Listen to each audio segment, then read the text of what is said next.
Lily's Sweet Dream and the Lonely Surprise.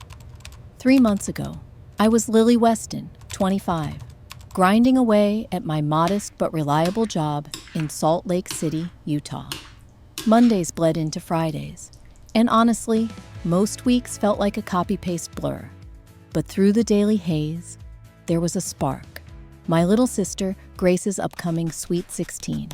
For months, it became the one bright spot cutting through the routine. I crammed Pinterest boards full of decoration ideas, fell asleep brainstorming Instagrammable backdrops, and made to-do lists that littered my desk like confetti. There was no committee helping me, no mom double-checking RSVPs, no dad fussing over the cake. I was solo, and I threw myself headfirst into every detail. I booked a downtown bistro with fairy lights glittering above the patio, picturing Grace's jaw drop at the candlelit tables. I handwrote invitations, yes, in cursive, pasted childhood photos into a scrapbook she'd never expect, and built a playlist with every Taylor Swift song Grace ever obsessed over. Money was always tight, so I pinched pennies, skipping takeout, and ignoring sale ads for new boots. Every dollar scraped into my Grace's party envelope. It felt good, holding the reins, picturing her smiling. Finally, understanding how much I did for her. That's the thing about being the oldest. You dream about a look of gratitude you've never really seen, banking that just once, it'll show up. The night of the party, I arrived early, maybe too early, wanting to make sure the table settings were perfect, that the cupcakes were all frosted just right. I wore my nicest dress, even added a dab of Grace's favorite perfume as a weird sort of good luck charm. I remember waiting, bouncing my knee under the table, nerves and excitement tangling in my chest. The waitress would glance over, offer a nervous half smile. "They'll be here soon?" she asked. I told her yes, certain I wasn't lying. But as the hour passed, panic started to creep in. I texted Grace, "ETA, guests are almost here." No reply. I checked Mom's phone, Dad's too. Voicemail sent, but never returned. Gradually, the bistro filled with people not connected to us. Laughter and fork clinks echoing against an empty table set for a family that never showed. There was no explosion, no dramatic meltdown, just this slow, devastating realization. The shimmering party was a dream I'd built for myself, not a gift they ever wanted. My phone finally buzzed, a voicemail from Dad. His voice was casual, indifferent. "Hey kiddo, we're in Miami. Just wanted to keep you a little busy, you know. Hope you're having a good night." I listened twice, then a third time. The words hollowing out some core part of me I didn't know could hurt so badly. For a moment, I sat frozen in my chair, watching the waitstaff light candles that would burn for nobody. In that lonely, fluorescent-lit haze, I realized the party was never really about Grace. It was about me desperately hoping I mattered as more than just the family problem solver. Sometimes, you chase a thank you that never arrives, and it leaves you staring down the remnants of a perfectly planned, perfectly empty evening. The shadow behind the oldest daughter. Mask behind every perfectly ironed shirt, tidy spreadsheet, and on-time bill payment. There was a part of me no one ever truly saw. To everyone else, I was Lily Weston, the oldest, the fixer, the responsible one who'd long ago traded dreams for duty.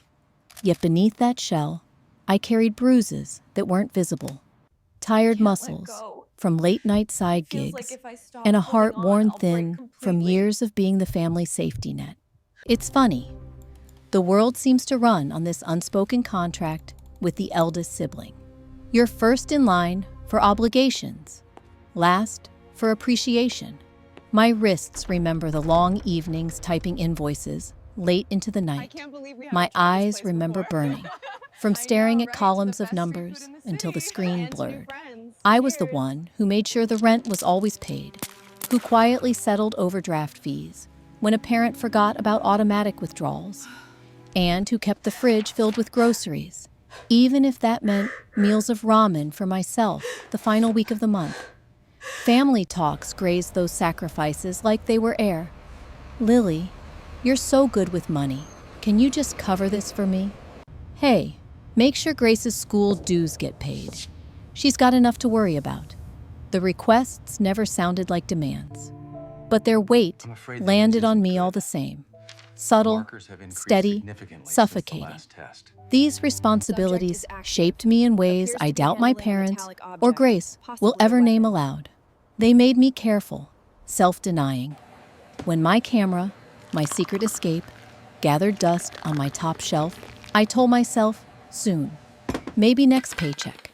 Maybe after tuition. Maybe after... Truth is, I lost track of what I'd wanted once. Dreaming of a photographer's life, galleries, sunlit city streets, candid shots of strangers laughing, became a whispered hope in the back of my mind, muffled by spreadsheets and the constant ping of bill alerts. My Instagram, once alive with colorful pictures, faded out as my priorities shifted. School books for Grace, electric bill, doctor's fee when Dad tweaked his back. Your dreams don't disappear. Not really. They just get filed behind urgent and family first. There were nights my apartment was as quiet as a held breath, and I'd lie staring at the cracked ceiling, thinking about what it might be like to take a risk for myself. What would happen if I just let the phone ring? If I didn't answer the next, "Can you help?" Little rebellions, never acted on, played out in my head. Reality always won. Sometimes I envied Grace's freedom. The world still felt wide open for her. For me, being the oldest meant the world had already chosen my path. Reliable, responsible, never reckless. My parents didn't say, "Thank you." They weren't cruel. They were just used to me filling in the gaps. And I was used to shrinking down until my needs fit the leftover space in our lives. Planning Grace's party was supposed to be different. There it is. A project for both of us. Maybe even a way to remember who we were before life got complicated. But as invitations went out, payments went through, and sleepless nights stacked up, I realized that being the family anchor isn't a season. It's a role you play until you walk off stage or someone pushes you out. And I didn't know, yet, how to write a script where my happiness wasn't always the price of their comfort. 3 months chasing a fragile hope.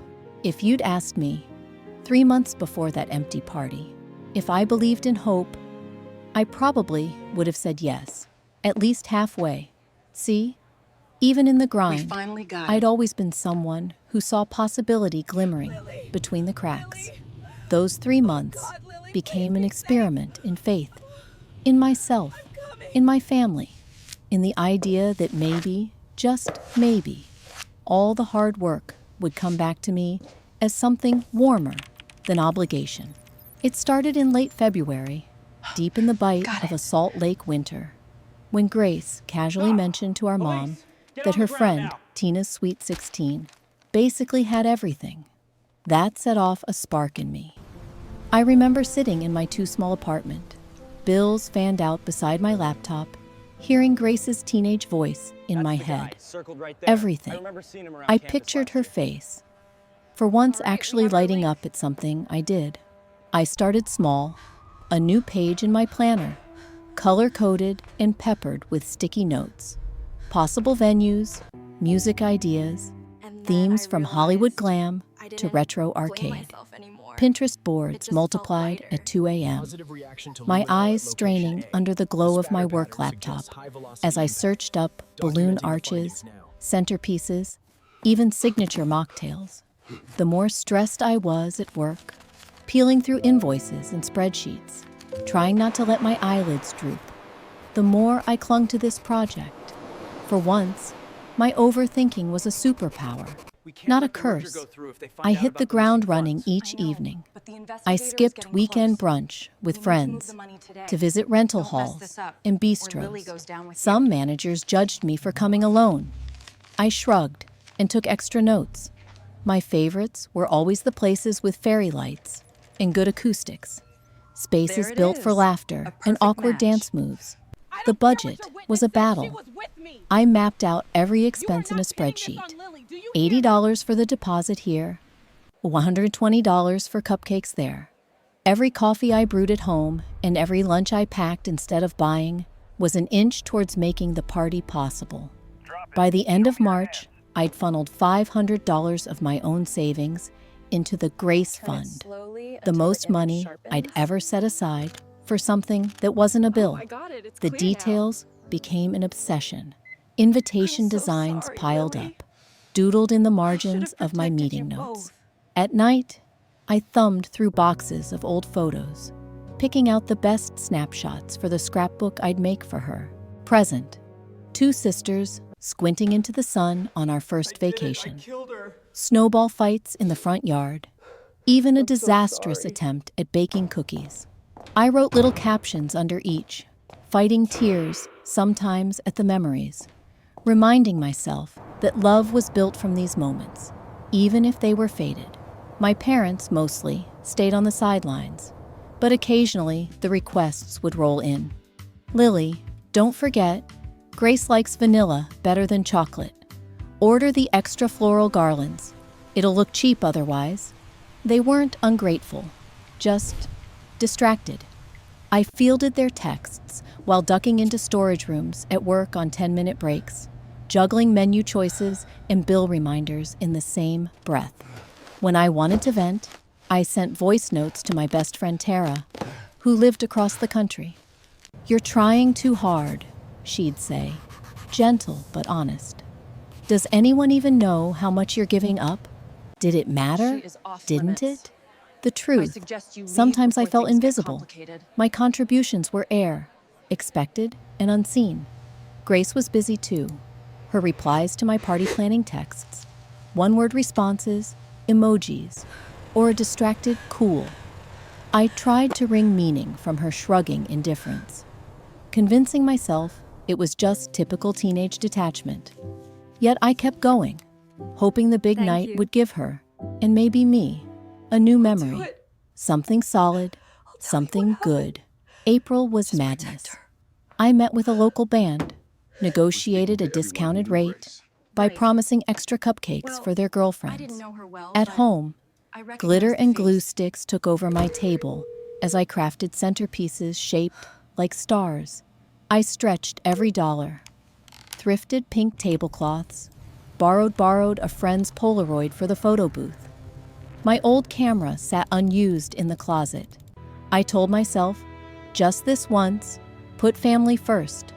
I burned the candle at both ends. Early mornings at my day job, late nights gluing keepsake albums, falling asleep amid half-written to-do lists. But even so, I felt the faint buzz of hope crackling under everything. Maybe this was what adulthood was supposed to be.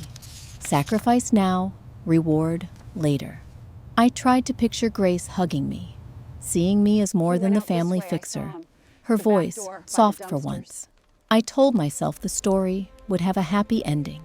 Spring crept forward. Buds bloomed along the city sidewalks as the calendar ticked closer to May. I kept dreaming that this party would mend things, that the family, who had become a relay team passing off needs instead of conversation, would pause and simply see each other, would thank me, would say, "We're proud of you, Lily." In May, everything was falling into place. The bistro was paid for. The playlist was built. Favors lined up in neat rows. My hands ached, but my heart beat with nervous anticipation.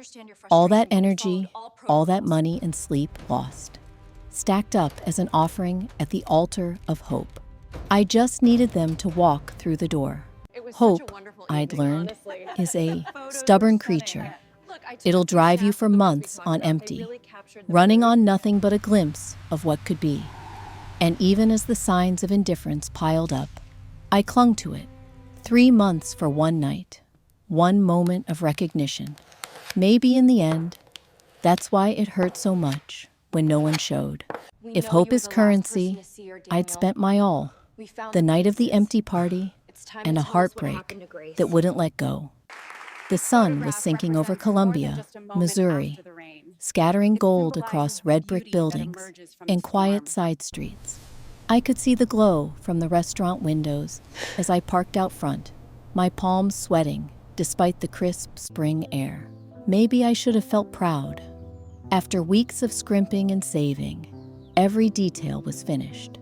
Pink streamers, twinkle lights, cupcakes fanned apple blossom style on silver trays. Each place setting had a handwritten name card: Addison, Mom, Dad, my own in the corner, a courtesy to myself. I walked in early, clutching a box with a scrapbook I'd spent weeks crafting. And the waiter, a college-aged kid with kind eyes, flashed a welcoming smile. "You must be the party planner," he said. I tried to smile back, suddenly aware my dress was wrinkled, and my shoes, 2 seasons out of style. I busied myself laying out the Polaroid camera, the guest favor bags, the playlist I'd labored over for nights. From across the restaurant came the soft strum of the band tuning up, a melody just audible under the click of silverware. My heart beat harder with every minute that ticked by. By the time the clock hit 6 to the reserved room glowed perfect. The head server had double-checked the menus. The candles were all lit. The first song, Addison's favorite, began to play, and I kept glancing at the restaurant entrance, picturing my sister's wide eyes, her delighted gasp. I didn't want to admit it, even to myself, but a small, hopeful part of me was waiting for a hug, maybe even a thank you. But 6:10 came and went. I smoothed my dress, something twisting in my chest. The server approached and asked politely if the others were running late. "Probably held up by traffic," I said, trying to sound nonchalant. Outside, the street was quiet. My phone buzzed. Nothing from Addison, only a spam email. I sent a quick text to her. "ETA, guests already asking for you." Minutes trickled on, slow and thick. I called Mom. Voicemail. Dad. Same story. I dialed Addison, half expecting her to pick up with that familiar, exasperated, "What, Lily?" But it went straight to voicemail. The restaurant around me was alive. Chatter, laughter, the warm clatter of dinner plates. But our private room was cold and still. At 6:30, the band quietly packed up their instruments and offered me a sympathetic look. In the lull between their leaving and the server's uncertain shuffles, I experienced dread, clear and absolute. I checked my phone a final time. That's when the voicemail came in, a simple vibration that filled the room, louder than the absent music. Dad's voice, filtered through digital static. "Hey, Lily, we're in Paris right now. Thought you'd figure it out. Just wanted to keep you busy while we got away. Don't wait up, kiddo." In the background, I could hear Mom's laughter, light and distant, and Addison's chatter in French. The words didn't register at first. I listened to the message again, and a third time, and then I heard his laugh, a bright, sharp thing that cut between my ribs. I tried to stand, but my whole body felt unreasonably heavy, as if each cell had collapsed. There was no accident, no emergency. This wasn't a careless oversight. They'd planned it. They'd packed their suitcases, bought the tickets, flown across the world, all without a word, never even considering I might need to know. And they let me wait, like a fool, by a cake with too many candles and not enough guests. I wanted to cry, but the tears wouldn't come. I felt hollow, like my whole self emptied out, a house stripped of every piece of furniture. Slowly, I started turning out the candles, one by one. The server returned, gentle and apologetic. "We can box this all up if you'd like, or donate it." I tried to thank him, my voice not quite steady. "Donate it," I managed. The food had no place with me, not tonight. The world outside felt surreal. The city went about its business. The river glimmered under old iron bridges, and here I was, adrift. 7 o'clock passed. Waitstaff cleared the untouched table settings around me, and at some point I picked up the scrapbook, still wrapped in pink tissue, and felt its heft. Every page, a fragment of hope. Now just a weight in my hands. For 3 months, I'd imagined Addison's face lighting up. That split second, when she realized how much I cared. Instead, mine was the only face reflected in the dusty restaurant window. I walked out into the parking lot. The night colder than it had any right to be this late in spring. I drove home, past shuttered storefronts, through blocks lit only by half-working neon. Inside my apartment, I set the album, still unopened by anyone but me, on the coffee table. I stared at the ceiling, letting the emptiness echo. I ran through the list of things I might have done differently. Maybe I should have checked the hints, realized family celebration wasn't for them. Maybe it was never about Addison, just about proving to myself I could pull it off. Maybe it was about earning their gratitude I never got. No calls came that night. Not one apology, not even a check-in to see if I made it home safe. My phone remained silent, purposely, it seemed. I imagined them walking bright Parisian streets, selfie sticks and croissants, not once thinking of the daughter-sister who paid the bills, booked the parties, made the impossible happen. The realization came slow at first, but settled deep. I wasn't just disappointed. I was angry, yes, but underneath that was betrayal. This was a message, louder than any argument. I had been useful, and their absence proved it. Was I the only one who saw the brokenness in that? That this was the thanks after a lifetime of compromise, of birthday gifts bought with lunch money and shoes, worn a season too long? Maybe I was. I spent that first night with the weight of 3 months' dreams, pressed down on my chest, and the realization ricocheting around my ribcage. They never intended for me to find happiness in their world. I was the fixer, the organizer, the safety net. But I was also done. A part of me wished for rage, for the strength to scream or throw something, but all I felt was hollow certainty. The candles I'd lit for the party flickered out behind me, one by one. I understood, finally, that there are some goodbyes you say not out loud, but in the shape of decisions. I wouldn't chase their love again. I'd given them my time, my patience, my savings, and a night under 1,000 pink lights. I wouldn't give 1 minute more. Courage to end it all in the Portland spark. It's funny how sometimes the smallest spark can ignite a whole new chapter of life. For months, my world had shrunk to a single axis. Family obligations, missed calls, voicemails that stung, and a bruise in my chest that pulsed like an old wound every time I remembered that empty birthday table. But the morning after that party, that wasn't. I woke up not just hollow, but angry in a way I had never allowed myself to be. I wasn't numb anymore. I was ablaze. I lay in bed, the shredded remains of crepe streamers and an unopened scrapbook sprawled across my tiny coffee table. The sun was peeking through the blinds, painting lines of gold across my bare feet. I should have felt hopeless. Instead, I felt certain. This wasn't going to be my life anymore. My family had given me their answer. Now, I could finally give mine. The first ember was a text from Tara, my best friend since sophomore year. She'd always been the only one I could confide in about the hard parts, the "you're so strong" stories that never made it to social media.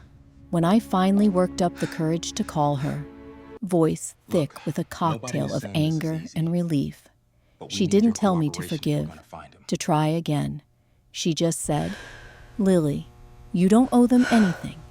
You did enough. You've always done more than enough. Come to Portland.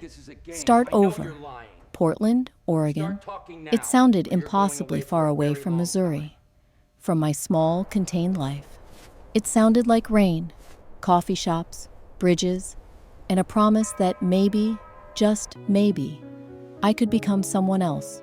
When Tara texted me a flyer for a short photography class, certificate in cityscape photography, beginner's welcome, my heart skipped.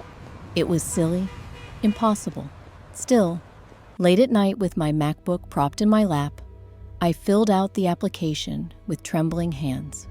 When the acceptance email arrived a week later, I laughed out loud and nearly cried. This is it, I thought. This is my permission. It wasn't an easy leap. Let's be honest, nothing about endings is. I spent hours running mental ledgers in my brain. With my meager savings after rent, bill payments, and groceries, there'd be just enough left for a plane ticket, a month of cheap rent, if Tara didn't mind a roommate, and the tuition deposit for the course. It wasn't a fortune, but for the first time in years, every dollar was being spent for me, on me. Packing my life took less time than I expected. My apartment had always been temporary, filled with a mix of thrifted furniture and gifts from family members who needed my help. As I folded t-shirts and wrapped up my camera, the only luxury I'd ever allowed myself, I realized that most of what I owned belonged to a version of myself who lived for others. I let myself grieve her, just a little, but I was ready to let her go. The confrontation with my family was inevitable. I waited until the evening before my flight to tell them I was leaving. My mom's emails were oddly formal, full of backhanded worry and protest. My dad texted, "Are you sure this is what you want?" Which I almost laughed at. For years, I had wanted nothing but their approval. Now, I just wanted space. It stung, of course. There's no painless way to cut the last tether. But as I watched Missouri shrink beneath the airplane's wing, I felt lighter than I had in years. Every mile west was new air in my lungs, clean, unfamiliar, and crackling with possibility. Portland greeted me with drizzle and distant mountains, veiled in cloud. Tara met me at the arrivals gate, hugging me so hard I nearly toppled over. Her apartment smelled like black coffee and basil. There was a futon made up in the corner for me, and a stack of local guidebooks on the table. "You're not alone, Lily," she told me as we sorted through class schedules and bus maps. I believed her, maybe for the first time. The first few days were a strange, heady blend of dread and excitement. For so long, I'd measured my value by the needs I could meet for someone else. Now, there was nobody to impress, nobody to fix. The hardest part was the silence, not just in the apartment at night, but in my mind. My thoughts weren't being drowned out by checklists or urgent requests. I wandered the city as an outsider, camera around my neck, photographing bridges and rain-streaked windows, locals huddled under bright umbrellas, stray moments of beauty in the mundane. Each frame I captured felt like proof. I was still here, still capable of seeing wonder. Class started on a Monday afternoon. I almost didn't go.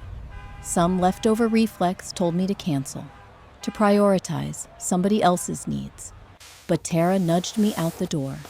The classroom smelled of old wood and espresso.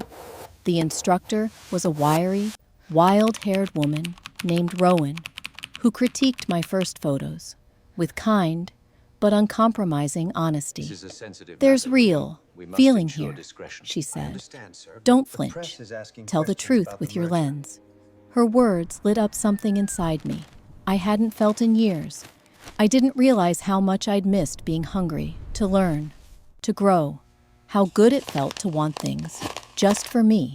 As the program unfolded, so did I. Each morning, I woke earlier, eager to chase new angles in the golden light. I skipped phone calls from home, letting my family's numbers ring out. Messages stacked up, some apologetic, some angry. I deleted them all. The world that once seemed so small and inescapable was quietly falling away. In its place, city parks, snapdragons blooming in sidewalk cracks, strangers who smiled when I asked to take their portrait. Photography became more than just a skill or a dream. It was how I learned to make sense of my new life. When I stood behind the lens, the noise faded. I could frame scenes as I wished, chasing intensity and light, capturing moments nobody else noticed but me. One rainy afternoon, Rowan took our class on a field trip to an industrial part of town. Warehouse murals, puddles reflecting the overcast sky, a tangle of train tracks slicing through wild blackberry bushes.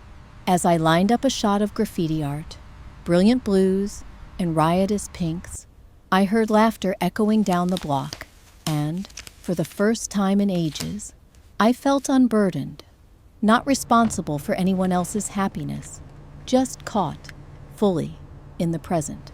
Tara sometimes joined me on these walks, spinning stories and pointing out her favorite back alley diners. We ate food I'd never tried before. Korean tacos, coconut milk ice cream, spicy Ethiopian lentils. Everything tasted new. "It's wild watching you," she said, snapping a photo of me crouched in puddled sidewalk light. "You're becoming yourself." She was right. The pressure in my chest, so familiar back in Missouri, had started to lift. The doubts were still there, a family-sized ache that flared up at odd moments. But they weren't steering the ship anymore. Instead, I let myself dream about a future built on my own choices. What would it mean to stay in Portland? To save up for better gear? To maybe, just maybe, call myself an artist and not feel ridiculous for wanting more? For the first time, the world felt wide and generous. I didn't have to ask permission. The life ahead belonged to me. I'd be lying if I said everything happened easily or painlessly. Some days, regret pressed behind my eyes like a coming storm. Sometimes, I'd scroll through old photos. Me, Grace, my parents at Thanksgiving, or crammed into a booth at cheap diners. And a part of me ached for what might have been. But each time I felt the pull back, I forced myself to look up, to take in the riot of life bustling on Portland's damp streets. A month into the course, Rowan announced that we'd be putting on a small exhibition. Each student would choose 3 favorite images and write the story behind them. I panicked, certain I had nothing worth sharing. But Tara and Rowan both refused to let me hide away. "You've lived," Rowan said, squeezing my shoulder, "and people need to see what you've seen." On the night of the exhibit, I wore my favorite thrift store dress, the camera slung across my chest, not as armor, but as a badge. I watched people stop at my photos, snapshots of empty city benches at sunrise, Tara laughing in the rain, an elderly man gazing through the window of a flower shop. They read my stories, scribbled notes, leaving behind the version of me who always put family first. Hadn't been easy. Even now, I wondered if there would ever be forgiveness. But in Portland, with my photographs and new friends, and the promise of things not yet dreamed, I'd finally learned how to live for myself. And that, I realized, had been the bravest thing of all. Struggle, letting go, and the truth, unveiled. It's almost comical, the way I'd spent years thinking that survival in my family meant staying quiet. Turns out, the hardest battle wasn't about shouldering burdens, paying bills, or being forgotten. It was daring to trust my own voice when every instinct said to swallow it down. In the months after the party, I lived in a kind of in-between, like standing in a doorway, too scared to step out or back in. A small, sullen ache settled in my chest, a bruise left by old hopes, and the echo of conversations that would never happen. But pain, given time and space, sometimes transforms into a sharp-edged sort of clarity. Mine was coming. It started with a single act. I left the album and a letter for Emily and my family. Before I moved out, nothing venomous, just pages of honest accounting. Every dollar spent, itemized, with receipts. Each sleep-deprived night, organizing a celebration for a family that never saw me. And then, finally, the truth about that party. How I sat for hours, watching chairs stay empty and cupcakes collect dust, clinging to the belief that family meant something deeper than convenience. I didn't expect forgiveness or even acknowledgement. Mostly, I just needed them to see it written down. The record nobody else had bothered to keep. When they returned from their trip, the air in the house was thick and bitter. Guilt wasn't in their vocabulary, but accusations sure were. Mom's voice wavered between wounded and furious. How dare you take from us without asking? Dad's anger was quieter, colder, a ledger of imagined debts. Emily, my sister, didn't look at me. Instead, she flung the album aside and told me I'd ruined everything, that her friends were texting her confused and upset about the phantom party. Strangely, I felt nothing. Or maybe what I felt was the end of fear. Flat, cold certainty that I owed no further explanation. When they threatened to call the police, I calmly pulled out my phone, opened my banking app, and scrolled through transfers. Names, dates, every expense outlined. Check it, I said. Voice steady, in a way theirs never could be. The officers, when they came, looked embarrassed. They read through the papers, nodded, and told my family this was a private matter, best settled among ourselves. I watched my parents' faces, so pinched, desperate to find somewhere to lay blame. But I'd already collected the evidence, and I wasn't shrinking anymore. The hardest thing about the truth is how heavy it feels in your mouth, yet how light it becomes when you finally let it out. My mom tried to grab onto the shards, pleading that we can resolve this at home, and offering promises she would never keep. Emily, eyes brimming with denial and fresh resentment, tossed my letter back at me. For the first time, I didn't flinch. That was their pattern. Redefine the story until their version became everyone's reality. But I'd finally disrupted the script. My role as fixer, peacemaker, and scapegoat died right there in the hallway, replaced by someone who could live without their approval. The fallout wasn't the dramatic explosion I'd half dreaded, half hoped for. Instead, it was a slow, awkward crumbling. I packed the last of my things in silence as my dad made phone calls behind closed doors, voices hissing on the other side. My mom tried to intercept, hovering in kitchen doorways, asking where I'd go and what I'd do. But every answer was a boundary. Not your problem. I've got it handled. Each time, my words grew stronger, more certain. Grace, no longer the sister I'd tried so hard to save, barely looked up as I passed. Outside, the world felt eerily gentle. Late afternoon sunlight, the faint smell of cut grass. I wondered if anyone watched this hidden kind of freedom. The leaving that happens, not with a bang, but with quiet, irrevocable steps. The final act wasn't even for them. It was for me. Before heading to Portland, I wrote one last email and sent it to every extended family member, a handful of Emily's friends, and a couple of our old neighbors who'd always assumed we were the picture of normalcy. There was no venom, no attempt at revenge, just the real timeline. The party plans, the money, the abandonment, the months I'd spent being the invisible backbone. I shared my side gently, not as an indictment, but as a confession. The silence that followed felt like a blank page, room to begin again. A few aunts replied with awkward condolences. "We never knew it was like that, Lily." A few distant cousins offered encouragement. "You're brave." Some never replied at all. But that, too, was an answer. Emily became the subject of hushed conversations and awkward stares at school. Her friends, confused and then hurt, pulled away once they learned the truth. The texts and photos from the event that never happened.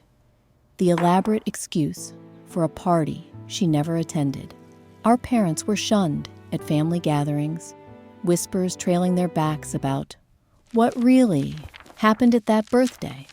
It wasn't revenge, exactly, but consequences. Ripples from a stone I'd finally dared to throw.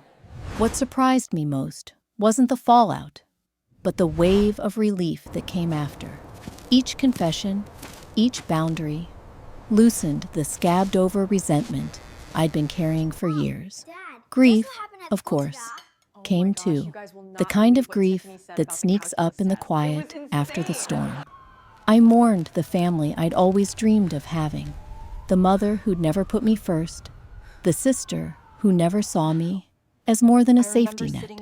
Even so, underneath the sadness grew a pulse of pride. I'd done what was right for me, even if it meant standing alone for the first time in my life. For the first time, the loneliness didn't feel like punishment.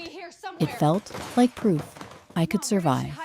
The last days before my journey west became a kind of strange, private ritual. I deep cleaned the apartment, tossing out crumpled to-do lists and stacks of receipts. I snapped a final Polaroid of my empty bedroom. Sunlight striped across bare walls. One by one, I untethered myself from the places and objects that had defined my guilt. The album, the leftover party decorations, the stack of bank statements. I boxed them up, labeled them past, and left the carton behind with my old keys. Leaving wasn't running away. It was choosing, finally, fearlessly, who I wanted to be. And as I watched the flat plains of Missouri vanish outside the bus window, the heaviness in my chest gave way, bit by bit, to hope. Not the fragile hope I once had in winning my family's approval, but a new kind, a hope that born of honesty, of boundaries, of letting the truth set me free. Rebirth in the land of rain. From the moment my bus rolled into Portland, the city seemed to whisper that I could be someone else. There was something almost cinematic in the way thick clouds hung low, drip-dropping on hungry sidewalks, and streetlights blurred softly in the early morning drizzle. For the first time in years, I felt invisible in the best possible way. No one here knew the fixer, the family martyr, or the perennial safety net. I was just another woman with a duffel bag and a camera, stepping into the next chapter of her life. Dee Ellen's apartment was small and a little cluttered, but walking in, I breathed in espresso and lemon detergent and felt safe. She held me in a rib-crushing hug, then showed me to a room with pale yellow walls, a creaky desk, and a window that let in the gray light I'd soon recognize as Portland's signature. We laughed easily, and even her gentle teasing couldn't pierce the bubble of relief expanding in my chest. For the first nights, rain on the glass soothed me to sleep, drowning out the old voices in my head. I started my photography course with equal parts excitement and terror. The campus looked like something from a dream. Brick buildings veiled in ivy, students huddled under canopies outside indie espresso shops, bikes and skateboards resting in heaps. My classmates were a patchwork of artists and dreamers, some younger, some older than me, each with their own story, written in ink, scars, or the curve of their smile. Our instructor, Rowan, swept in every morning like a storm herself, demanding honesty from our work and refusing to let us hide behind easy answers. She became my compass, and I trusted her almost instantly. Those first few weeks, I clung to my camera the way a child clings to a security blanket. I wandered rain-slicked streets, snapping photos of neon-lit diner windows, stray dogs dozing on stoops, rainwater rivers running black with city light. The act of framing the world made everything feel possible again. In each image, I placed parts of myself: the ache for connection, the dizzying hope, and the sharp-edged grief I was still carrying. I began posting again on Instagram, tentatively at first, but gradually braver, with each array of saturated color or unexpected shadow. For the first time, likes and comments felt less like validation of my worth and more like friendly echoes in a much larger, welcoming world. The healing didn't happen overnight. It was a long, winding process. I'd walk into the kitchen some mornings and still expect to hear the beep of a family group text, or feel a reflexive urge to check on bills or disaster-proof someone else's life. Sometimes, the guilt tugged at me.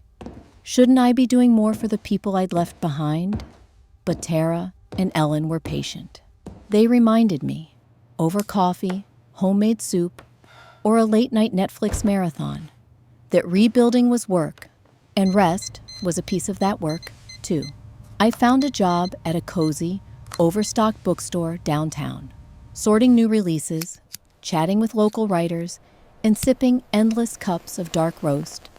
I learned to let small moments of joy settle into my bones. Each paycheck, no matter how modest, felt like a promise kept to myself. I started budgeting for little luxuries, a lens upgrade here, a weekend bus ticket there. For the first time in my life, I wasn't keeping receipts for anyone else's ledger. One day, Rowan assigned us a personal project: photograph life in flux. I thought back to those long Missouri nights and how I'd waited for something to shift, to signal that I could start living my own story. My project became a love letter to transition. The foggy mornings melting into sun by noon, a barista's tattooed arm steadying a milk pitcher, a street busker's laughter rising above the rain, and my own reflection, changing bit by bit in every shop window I passed. Portland became my playground and my classroom. Tara and I explored thrift shops, food carts, and every hidden nook of the city. She forced me out of my comfort zone.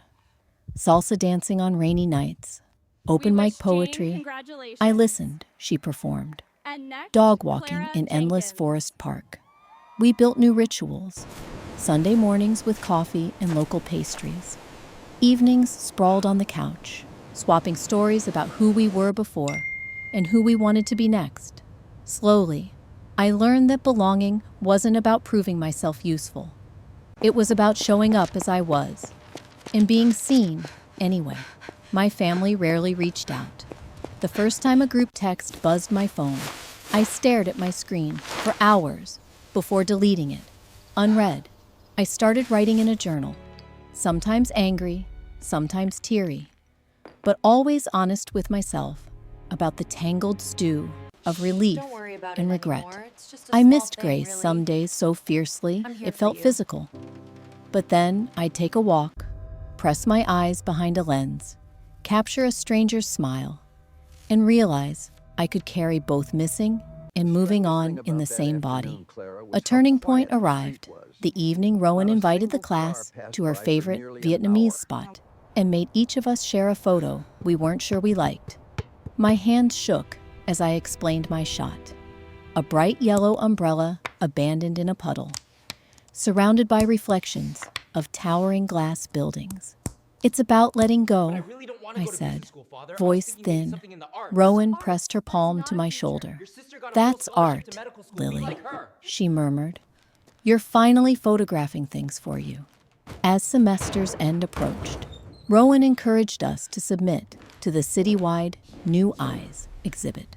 2 months ago, I never would have tried. Now, egged on by Tara and Ellen, I sent in my pieces, shaking as the email whooshed into cyberspace. When I got the acceptance note, my knees buckled.